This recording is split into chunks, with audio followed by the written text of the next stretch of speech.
ಸಮಾರಂಭದ ದಿವ್ಯ ಸಾನ್ನಿಧ್ಯವನ್ನು ವಹಿಸಿದಂಥ ಪರಮ ಪೂಜ್ಯ ಫಕೀರ ದಿಂಗಾಲೇಶ್ವರ ಪೂಜ್ಯರ ಪಾದಕಮಲಗಳಿಗೆ ನಮಸ್ಕರಿಸಿ, ಇನ್ನೋರ ಪೂಜ್ಯರಾದಂಥ ಮುಕ್ತಿ ಮುಂದಿರ ಹಿಮಲ ರೇಣುಕ ಮುಕ್ತಿಮುನಿ ಶಿವಾಚಾರ್ಯರ ಪಾದಕಮಲಗಳಿಗೆ ನಮಸ್ಕರಿಸಿ, ಈ ಕಾರ್ಯಕ್ರಮದ ಈ ಒಂದು ಲೇಔಟಿನ ರೂವಾರಿಯಾಗಿರುವಂಥ ಶಂಕರ ಪಾಟೀಲ್ರವರೇ ಹಾಗೂ ನಮ್ಮ ಕ್ಷೇತ್ರದ ಮಾಜಿ ಶಾಸಕರು ಹಿರಿಯರು ಆದಂಥ GS ಗಡ್ಡದೇವರಮಠ ಅವರೇ, ಈ ನಮ್ಮ ಕಣಿಕೆ ಸಾಹೇಬ್ರವರೇ, ಪಂಚಮಸಾಲಿ ಸಮಾಜದ ತಾಲೂಕಾ ಅಧ್ಯಕ್ಷರಾಗಿರುವಂಥ ಮಂಜುನಾಥ್ ಮಾಗಡಿ ಅವರೇ, ಈಗ ತಾನೇ ಮಾತನಾಡಿದಂಥ ದಾವಣಗೆರೆಯ ಪುರಸಭೆಯ ಅಧ್ಯಕ್ಷರು ಹಾಗೂ ಇನ್ನೋರ್ವ ಸಮಾಜದ ಬಾಂಧವರೇ, ವೇದಿಕೆ ಮೇಲೆ ಆಸೀನರಾಗಿರುವಂಥ ಎಲ್ಲ ಗಣ್ಯಮಾನ್ಯರೇ,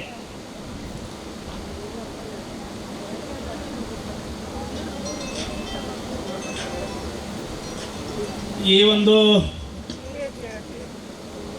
ಈಗಾಗಲೇ ಭಾಳಷ್ಟು ಮಾತನಾಡಿದ್ದಾರೆ. ಬಹುಶಃ ಇವತ್ತು ನಾನು ಇಲ್ಲೇ ಭಾಳ ಸಲ ಅಡ್ಡಾಡಿದ್ದೀನಿ. ಬಹುಶಃ ಇಲ್ಲೇ ರೋಡು ಲಕ್ಷ್ಮೇಶ್ವರದಿಂದ ಯಲ್ಲಾಪುರವರೆಗೆ ಡಬಲ್ ರಸ್ತೆ ನಾನೇ ಕೂಡ ಮಾಡಿದ್ದಿದ್ದು. ಯಾಕಂದ್ರೆ ದೊಡ್ಡೂರ್ಲಿಂದ ಇಷ್ಟು ಈ ರೋಡ್ ಯಾಕೆ ಕೆಟ್ಟೈತೆ ಅಂದ್ರೆ ಮರಳು ಗಾಡಿ ಹೊಡೆದು ಕೆಟ್ಟೈತಿ. ದೊಡ್ಡೂರ್ಲಿಂದ ಯಲ್ಲಾಪುರದವರೆಗೆ ಒಂದು ಈಟ್ ರೋಡು ಕೆಟ್ಟಿಲ್ಲ, ಯಾಕಲ್ಲೇ ಮರ ಗಾಡಿ ಅಡ್ಡಾಡಂಗಿಲ್ಲ. ಹಿಂಗಾಗಿ ಮೊನ್ನೆ ದಿಂಗಾಲೇಶ್ವರಜ್ಜರು ಸೂರಣಿಗೆಯಿಂದ ಬಾಲೇಶ್ವರ ರೋಡು ಏನೂ ಉಳಿದಿಲ್ಲ ಅವರು ಕೂಡ ಹೇಳಿದಾಗ ನಾನು ಆನಂದ್ ಗಡ್ಡದೇವರಮಠ ಮತ್ತು ರಾಮಕೃಷ್ಣ ಅವರು ಕೂಡಿದ PWD ಮಂತ್ರಿಯವರಿಗೆ ಹೇಳ್ಕೊಂಡಾಗ ಸುಮಾರು 7 ಕೋಟಿ ರೂಪಾಯಿ ಈಗಾಗಲೇ ಮಂಜೂರಾಗಿದೆ. ಅದರ ಜೊತೆಗೆ ಮೊನ್ನೆ ಮದ್ದೂರಿಂದ ಆ ರೋಡಿಗೆ ಕೂಡ 7 ಕೋಟಿ ಅನುದಾನ ಕೂಡ ಕೊಟ್ಟಿದ್ದಾರೆ. ಅದರ ಜೊತೆಗೆ ಮುಂಡ್ರಿಗಿ ತಾಲೂಕಿನಲ್ಲಿ ಒಂದು ರಸ್ತೆ ಕೂಡ, ಒಂದು ಸೇತುವೆ ಕಟ್ಟಕ್ಕೆ ಕೂಡ 3 ಕೋಟಿ ಅನುದಾನ, 7 ಕೋಟಿ ಅನುದಾನ ರಸ್ತೆ ಕೂಡ ಕೊಟ್ಟಿದ್ದಾರೆ. ಆನಂದ್ ಗಡ್ಡದೇವರಮಠ ನಾನು ರಾಮಕೃಷ್ಣ ಅವರು ಹೋಗಿ ಕುಂತಾಗ ಅನುದಾನವನ್ನು ಬಿಡುಗಡೆ ಮಾಡಿಕೊಟ್ಟಿದ್ದಾರೆ. ಸ್ವಲ್ಪ ದಿನದಲ್ಲಿ ಅವು ರಸ್ತೆಗಳ ನಿರ್ಮಾಣ ಆಗ್ತಾವು. ಬಹುಶಃ ಅದರ ಜೊತೆಗೆ ಈಗಾಗಲೇ ಈ ಲೇಔಟ್ ನೋಡಿದರೆ ಭಾಳಷ್ಟು ಜನ ಮಾತನಾಡಿದ್ದಾರೆ. ನಾನು ನಮ್ಮ ಸಿರಟ್ಟಿಯಲ್ಲಿ ನಮ್ಮ ಫಕೀರೇಶ್ವರ ಸಂಸ್ಥಾನ ಮಠದ ಸುಮಾರು 30 ಎಕರೆ ಐತೆ, ಜಾಸ್ತಿ 24 ಎಕರೆ. ಮೊನ್ನೆ ನಮ್ಮ ಬೀಗರೆ ಅಲ್ಲೇ ಒಂದಿಟ್ಟು ಎಲ್ಲಿ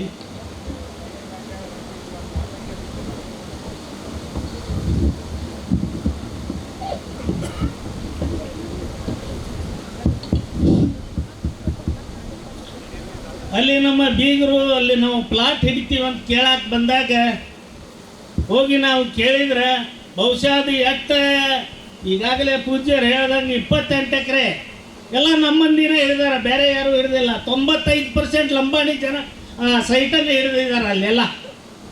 ಅದರ ಜೊತೆ ಅಕ್ಕಪಕ್ಕದಲ್ಲಿ ಇದ್ದಂಥ ಹೊಲಗಳು ಏನು ಸರಿ ಮೈಕ್ ಸರಿ ನನಗೆ ಮಾತಾಡ್ತಾ ಸರಿ ಆಗೋದಲ್ಲ, ನಾನು ಬೇಜಾರಾಗ್ತದೆ.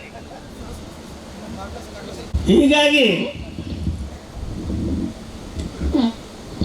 ಲಕ್ಷ್ಮೇಶ್ವರ ಬಹುಶಃ ಸಿರಟ್ಟಿ ಲಕ್ಷ್ಮೇಶ್ವರ ಹೋಲಿಸಿದಾಗ ಲಕ್ಷ್ಮೇಶ್ವರ ಅತಿ ದೊಡ್ಡ ಸಿಟಿ ಅಂತ. ಸಿರಟ್ಟಿ ಒಳಗೆ ಸುಮಾರು ಆಸ್ತಿ ಅಲ್ಲೇ ಸಿರಟ್ಟಿ ಇವ ಫಕೀರ ಸ್ವಾಮಿ ಏನು ಆಸ್ತಿ ಇದೆ ಅಲ್ಲೇ, ಅದರ ಅಕ್ಕಪಕ್ಕದಲ್ಲಿ ಈಗೇನು ಹೇಳ್ತಾರೆ ಜನರು 1 ಕೋಟಿ ಎಕರೆಕ್ಕೆ 1 ಕೋಟಿ 1.5 ಕೋಟಿ ಅಲ್ಲಿ ಮಟ್ಟ ರೇಟ್ ಆಗಿದೆ ಅಲ್ಲಿ.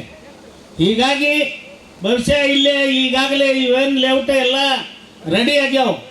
ಹೆಂಗೆ ರೆಡಿ ಆಗ್ಯಾವ ಅಂದ್ರೆ ಬಹುಶಃ ಬೆಂಗಳೂರು, ಮೊನ್ನೆ ನಾನು ಈಗಾಗಲೇ ಹೈದರಾಬಾದ್ ಯಾರ ಹೇಳಿದರು ಗಿಡ ಸಸಿಗಳು, ನಾನು ಮೊನ್ನೆ ಬಂದೀನಿ ನಾನು ಹೈದರಾಬಾದ್ AIG ಆಸ್ಪತ್ರೆಗೆ ಕೂಡ ನಾನು ಪ್ರತಿ ಸಲ ನಾನು ಹೋಗ್ತೀನಿ, ಅಲ್ಲಿ ಕೂಡ ನೋಡಿದ್ದೀನಿ. ಬಹುಶಃ ಹೈದರಾಬಾದ್ ಸಿಟಿ ಹೆಂಗೈತಂದ್ರೆ ಇಡೀ ನಮ್ಮ ದೇಶದಾಗ ಅಂತ ಸ್ವಚ್ಛ ಸಿಟಿ ಯಾವುದೂ ಇಲ್ಲ. ಒಂದು ತಟಕ್ಕೆ ಹನಿ ನೀರು ಹೊರಗೆ ಕಾಣಿಸುವಂಗಿಲ್ಲ, ಚರಂಡಿ ನೀರು ಅಂತ ಹೈದರಾಬಾದ್ ಅಂತ ಇಂಥ ಇವರು ಪಾಟೀಲರು ಲೇಔಟ್ ಮಾಡ್ಯಾರಂದ್ರೆ ಬಹುಶಃ ನಾನು ಹೇಳಲಿಕ್ಕೆ ಇಚ್ಛೆ ಪಡ್ತೀನಿ, ಇವು ಲೇಔಟ್ ಇವತ್ತೇನು ತಯಾರಾಗ್ಯಾವ ಒಂದು 2 ವರ್ಷದಾಗ ಒಂದು ಉಳಿಯಂಗಿಲ್ಲ. ಇವು ಅಷ್ಟೇ ಇವು ಸೇಲ್ ಆಗಲಿಕ್ಕೆ ಯೋಗ್ಯ ಜಾಗ ಇದೆ. ಯಾಕಂದ್ರೆ ಮನುಷ್ಯರು ಜೀವನ ಮಾಡೋಕ್ಕೆ ಈಗಾಗಲೇ ಯಾರೋ ಒಬ್ಬರು ಹೇಳಿದರು, ನಮ್ಮ ದಾವಣಗೆರೆ ಪುರಸಭೆ ಅಧ್ಯಕ್ಷರು, ಊಟ ಬೇಕು ಮನುಷ್ಯಾಗ, ನಿದ್ದೆ ಮಾಡೋಕ್ಕೆ ಮನೆ ಬೇಕು ಅನ್ನೋಂಥ ಮಾತನ್ನು ಅವ್ರು ಹೇಳಿದರು. ಅಂಥ ಒಂದು ಸ್ವಚ್ಛ ವಾತಾವರಣದಾಗ ಇರಬೇಕಂದ್ರೆ ಈ ಲೇಔಟ್ನಾಗ ಬಂದು ಜನ ವಾಸ ಮಾಡ್ತಾರೆ. ಆ ದೃಷ್ಟಿ ಒಳಗೆ ಇನ್ನು 2 ವರ್ಷದಾಗ ಇವು ಲೇಔಟ್ ಒಂದು ಸೈಟನ್ನು ಉಳಿಯಂಗಿಲ್ಲ. ಅಷ್ಟು ದೌಡ ಬೇಗನೆ ಇವು ಸೈಟ್ ಖರೀದಿ ಆಗ್ತಾವೆ. ಇವತ್ತು ಲಕ್ಷ್ಮೇಶ್ವರ ಸಿಟಿ ಇಷ್ಟೊಂದು ದೊಡ್ಡ ಸಿಟಿ ಬೆಳಿಲಿಕ್ಕೆ ಇನ್ನೂ ಇಂಥ 10 ಸೈಟ್ ಮಾಡಿದ್ರು ನಮ್ಮ ಲಕ್ಷ್ಮೇಶ್ವರ ಸೈಟ್ ನಿಲ್ಲುವುದಿಲ್ಲ. ಬೇಗನೆ ಎಲ್ಲ ಸೈಟನ್ನು ಖರೀದಿ ಆಗ್ತಾವೆ ಅನ್ನೋಂಥ ಮಾತನ್ನು ಹೇಳಿ ಇವತ್ತು ನನಗೂ ಕೂಡ ಇನ್ನೂ ಭಾಳ ಕಾರ್ಯಕ್ರಮ ಅಜ್ಜರಿಗೆ ನಾನು ಹೇಳಿದೆ, ಅಲ್ಲಿ ಒಂದು ಕಾರ್ಯಕ್ರಮ ಮುಗಿದ ಕೂಡ ನಾ ಬೇರೆ ಕಡೆ ಹೋಗ್ವಿ. ಇಲ್ರಿ ನಾ ಬೆಳಗ್ಗೆ ಹೋಗಿ ಬಂದೀನಿ, ಈಗ ನೀವು ಬರಬೇಕು, ಅಲ್ಲಿ ಕಾರ್ಯಕ್ರಮ ನಡೀತೈತಿ, ನೀವು ಬರಬೇಕಲ್ಲ, ನಿಮ್ಮದು ಕೂಡ ಹೆಸರು ಹಾಕ್ಯಾರ, ನೀವು ಬರಬೇಕು ಅಂದಾಗ ಅಜ್ಜಾರ ಗಾಡಿಗೆ ಬಂದೆ, ಹಿಂದ್ಲಿಂದ ನನ್ನ ಗಾಡಿ ಬಂದೈತಿ. ಆ ಈ ಕಾರ್ಯಕ್ರಮಕ್ಕೆ ಇವತ್ತೇನು ಪಾಟೀಲ್ ಅವರ ಮಂತ್ರಿಯವರು ನನ್ನ ಕರೆಸಿ ಇಲ್ಲಿ 4 ಮಾತನ್ನು ಮಾತಾಡಲಿಕ್ಕೆ ಅನುವು ಮಾಡಿಕೊಟ್ಟಂಥ ಈ ಪಾಟೀಲರ ಎಲ್ಲ ಭಾಳಷ್ಟು ಉತ್ತೋತ್ತರವಾಗಿ ಇದು ಬೆಳೀಲಿ. ಇವತ್ತು ಈ ಪಾಟೀಲರು ಈ ಸೈಟ್ ಇನ್ನು 2 ವರ್ಷದಾಗ ಎಲ್ಲ ಸೈಟು ಸೇಲ್ ಆಗಿ ಇನ್ನೂ ಲಕ್ಷ್ಮೇಶ್ವರದಾಗ ಇನ್ನೊಂದು ಸೈಟ್ ನಾವು ಮಾಡಬೇಕು ಅನ್ನೋಂಥ ಹವ್ಯಾಸ ಅವ್ರಿಗೆ ಹುಟ್ಟಲಿ ಅಂತ ಹೇಳಿ ನನ್ನ 2 ಮಾತನ್ನು ಮುಗಿಸ್ತಾ ಇದ್ದೀನಿ. ರೀತಿಯ ಸನ್ಮಾನವನ್ನು ಸ್ವೀಕರಿಸಬೇಕು ಅಂತೇಳಿ ವಿನಂತಿಸ್ಕೊಳ್ತಾನೆ. ಇದಾದ ನಂತರ ಲಕ್ಷ್ಮೇಶ್ವರದ ಕ್ರಾಂತಿವೀರ ಸಂಗೊಳ್ಳಿ ರಾಯಣ್ಣ ಅಭಿಮಾನಿ ಬಳಗದವರು ತುಂಬ ಒತ್ತಾಯ ಮಾಡ್ತಾ ಇದ್ದಾರೆ. ಅವರು ಇಷ್ಟೊಂದು ಅದ್ಭುತವಾಗಿ ಈ ಒಂದು ಲೇಔಟನ್ನು ನಿರ್ಮಾಣ ಮಾಡಿರ್ತಕ್ಕಂಥ ಗೋನಾ ಶಂಕರ್ ಪಾಟೀಲ್ BJ ಅವರಿಗೆ ಸನ್ಮಾನಿಸಬೇಕು ಅಂತೇಳಿ ಬಯಸ್ತಾ ಇದ್ದಾರೆ. ದಯವಿಟ್ಟು